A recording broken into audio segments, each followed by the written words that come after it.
Video کو like کریں، ہمارے چینل کو سبسکرائب کریں، بیل آئیکن ضرور پریس کریں اسلامی موضوعات پہ ہماری نیو ویڈیوز سب سے پہلے دیکھنے کے لیے۔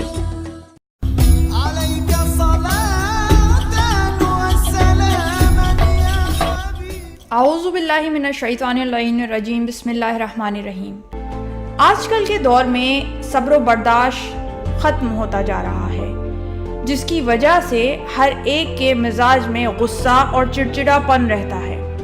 غصے کو دور کرنے کے لیے سورہ آل عمران کی آیت نمبر 134 کو چینی پر 101 مرتبہ مسلسل 21 دن تک پڑھیں اور پھر اسی چینی کو پانی میں گھول کر پی لیں، یا جس کسی کو بھی غصہ زیادہ آتا ہے اسے پلا دیں، انشاءاللہ افاقہ ہوگا۔ اس کے علاوہ اسی آیت کو ترجمے کے ساتھ یاد کر لیں اور چلتے پھرتے اٹھتے بیٹھتے اس کا ورد کریں تو بھی غصہ ختم ہو جائے گا۔ خداوند عالم ہم سب کی مشکلات کو دور کرے۔ وآخر دعوانا ان الحمد للہ رب العالمین۔